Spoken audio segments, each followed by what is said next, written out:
প্রিয় দর্শক, আসসালামু আলাইকুম। বরাবর মতন আজকে আমরা চলে এসেছি কুমিল্লা জেলার অন্তর্গত লালমাই উপজেলার বেলগুরুত্তর ইউনিয়নে।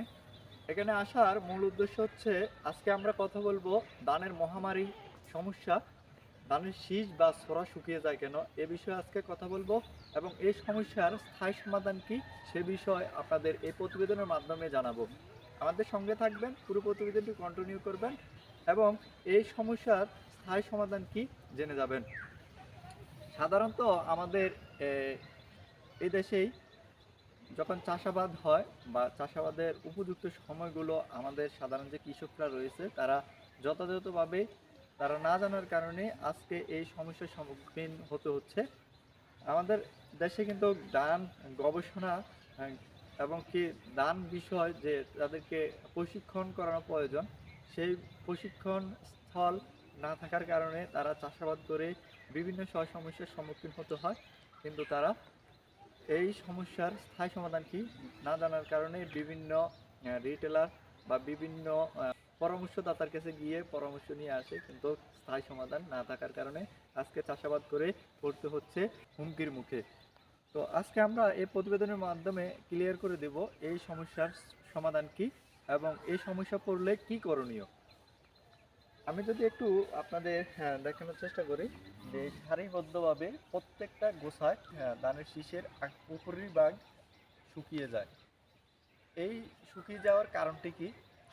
আমাদের দেশে জানুয়ারি থেকে ফেব্রুয়ারির মাঝামাঝি সময় ধান আবাদ করা হয়।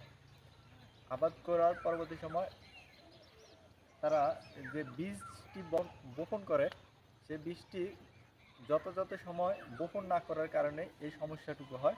আপনারা হয়তো জানেন যে আমাদের মানবদেহে যেমন সর্দি কাশি এবং কি জ্বর হয়, সমপরিমাণ যে ধানের জমিন বা ফসলের মাঠ, সেই ফসলেরও সর্দি কাশি হয়ে থাকে। আহ, এটা বলবেন যে কেমন কথা, এটা আবার কিভাবে হয়?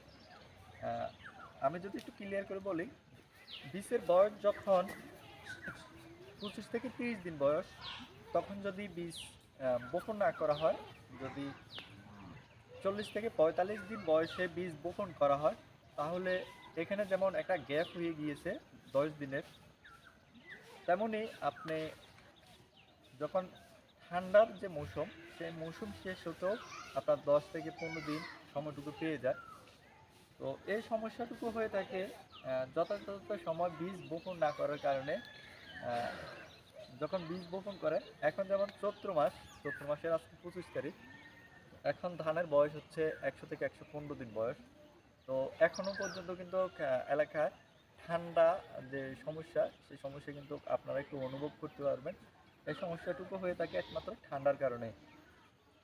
যথাসময় বীজ বপন না করার কারণে ধানের যখন আহ, গর্ভকাল বলে, আহ, আপনার 90 দিন বা 85 দিনের ভিতরে ধানের গর্ভ অবস্থায় থাকে।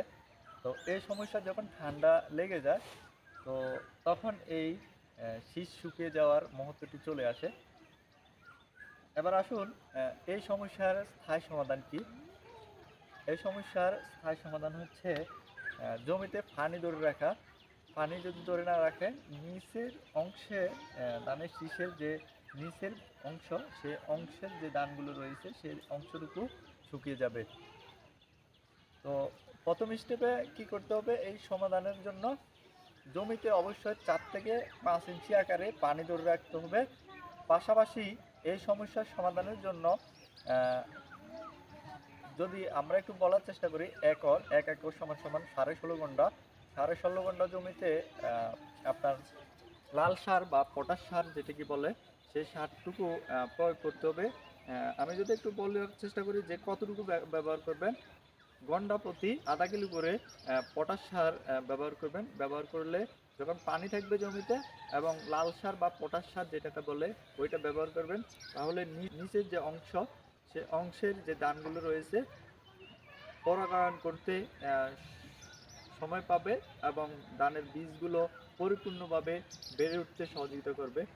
তো এই বিষয়গুলো মেনে চলবেন, মেনে চললে হয়তো আর এই সমস্যার সম্মুখীন হতে হবে না এবং কৃষিতে আরও আধুনিকতার ছোঁয়া ফিরে আসবে এবং চাষাবাদ করতে আগ্রহ জাগবে। সবাই ভালো থাকবেন, সুস্থ থাকবেন।